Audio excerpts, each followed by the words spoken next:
Tiga konsep utama yang menurut Anda paling menarik atau penting, dan berikan contoh penerapannya dalam pendidikan anak berkebutuhan khusus. Bagian A, pengertian anak berkebutuhan khusus. Definisinya yaitu anak yang memiliki perbedaan dalam perkembangan fisik, mental, emosional, atau sosial, sehingga memerlukan layanan dan pendidikan khusus. Adapun contoh penerapan, yang pertama, penyesuaian kurikulum, yaitu dengan cara menyusun kurikulum khusus untuk anak berkebutuhan khusus dengan cara mempertimbangkan kemampuan dan kebutuhan mereka. Contohnya, menyesuaikan metode pengajaran untuk anak tunanetra dengan menggunakan media audio atau braille. Yang kedua, layanan pendukung. Memberikan layanan pendukung seperti terapi wicara, terapi fisik, dan konseling untuk membantu anak berkebutuhan khusus dalam mengatasi kesulitan mereka. Contohnya, memberikan terapi wicara kepada anak tunawicara agar mereka dapat berkomunikasi dengan baik. Yang ketiga, pembentukan sikap terbuka, yaitu dengan meningkatkan kesadaran dan pemahaman masyarakat terhadap anak berkebutuhan khusus, sehingga tercipta lingkungan yang inklusif dan mendukung bagi mereka. Contohnya, mengadakan program sosialisasi di sekolah untuk mengenalkan perbedaan dan pentingnya menghargai anak berkebutuhan khusus. Dari ketiga konsep utama, yaitu bagian B, klasifikasi anak berkebutuhan khusus. Kategorinya, anak berkebutuhan khusus diklasifikasikan berdasarkan jenis kebutuhannya, diantaranya adalah tunanetra, tunarungu, tunagrahita, tunalaras, autis, dan tunadaksa. Adapun contoh penerapan yang pertama, pemisahan kelompok. Anak berkebutuhan khusus dipisahkan ke dalam kelompok berdasarkan kebutuhannya, agar mereka dapat mendapatkan layanan yang sesuai. Contohnya, anak tunanetra ditempatkan di kelas khusus tunanetra dengan guru dan fasilitas khusus. Yang kedua, strategi pembelajaran. Dengan memilih strategi pembelajaran yang sesuai, yaitu dengan cara kebutuhan setiap kategori anak berkebutuhan khusus. Contohnya, menggunakan metode pembelajaran visual untuk anak tunanetra dan metode pembelajaran auditori untuk anak tunarungu. Dari ketiga konsep utama, bagian C, jenis-jenis anak berkebutuhan khusus. Perbedaan individu.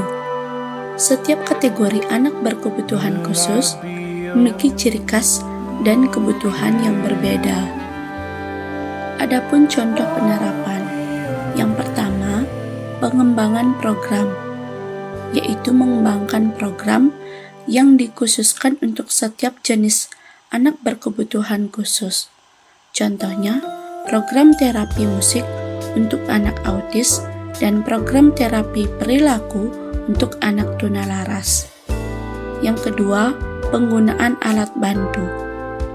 Dengan menyediakan alat bantu yang sesuai untuk membantu anak berkebutuhan khusus dalam belajar. Ceritakan pengalaman Anda selama mengikuti perkuliahan ini. Misalnya, apakah ada materi atau aktivitas yang menginspirasi Anda, tantangan yang Anda hadapi, atau momen yang meningkatkan pemahaman Anda tentang pendidikan anak berkebutuhan khusus. Pengalaman selama mengikuti perkuliahan ini tentu beragam, terutama saat mendalami pendidikan anak berkebutuhan khusus.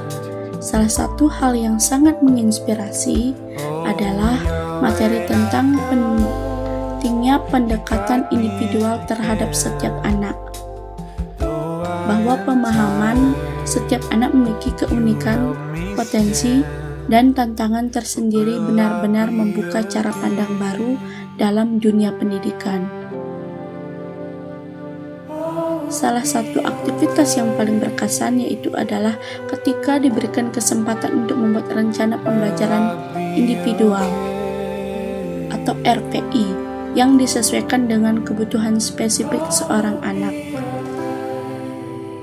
Namun tantangannya adalah bagaimana memahami kebutuhan anak secara mendalam, mengidentifikasi strategi yang efektif, dan memastikan bahwa pendekatan yang diterapkan benar-benar inklusif. Ada juga momen saat diskusi kelompok tentang studi kasus anak dengan berkebutuhan khusus. Pengalaman ini sangat membantu meningkatkan kemampuan analisis dan empati. Dari situ saya belajar bahwa kolaborasi dengan tim termasuk tenaga ahli pendidikan sangat penting untuk mendukung perkembangan anak secara maksimal.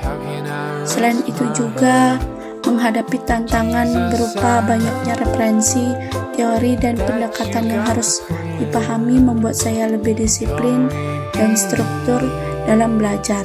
Namun, setiap tantangan ini justru menjadi peluang untuk memperluas wawasan dan keterampilan. Refleksikan bagaimana materi yang telah dipelajari dapat Anda terapkan dalam dunia nyata, baik sebagai pendidik, orang tua, atau anggota masyarakat yang peduli terhadap inklusi pendidikan. Yaitu yang pertama, sebagai pendidik. Bagian A, menerapkan pendekatan individual. Pengetahuan tentang kebutuhan setiap anak memungkinkan saya merancang strategi pembelajaran yang sesuai. Contohnya, menggunakan alat bantu visual atau metode multisensori untuk mendukung anak dengan kesulitan belajar. Yang B, membangun lingkungan kelas yang inklusif. Dengan pemahaman tentang pentingnya inklusi, saya dapat menciptakan suasana kelas yang menerima keberagaman, mengajarkan toleransi kepada siswa lain, dan mencegah diskriminasi. Yang C, kolaborasi dengan orang tua dan ahli. Saya menyadari pentingnya berkomunikasi secara terbuka dengan orang tua dan profesional untuk merancang solusi yang komprehensif. Yang kedua, sebagai orang tua. Bagian A, mendukung anak di rumah, yaitu pemahaman tentang kebutuhan anak, membantu saya menciptakan suasana rumah yang mendukung perkembangan emosi dan kognitif, seperti menyediakan rutinitas yang konsisten dan dukungan emosional. Bagian B, mengadvokasi hak anak. Dengan wawasan ini, saya dapat lebih percaya diri dalam memperjuangkan hak anak, seperti akses ke fasilitas pendidikan atau terapi yang sesuai. Yang ketiga, sebagai anggota masyarakat. Bagian A, meningkatkan kesadaran publik. Pengetahuan ini memberi saya tanggung jawab untuk mengedukasi orang lain tentang pentingnya inklusi, misalnya melalui seminar atau diskusi komunitas. Bagian B, menjadi relawan atau mitra. Dengan keterampilan yang diperoleh, saya dapat berkontribusi dalam program atau organisasi yang mendukung pendidikan anak berkebutuhan khusus.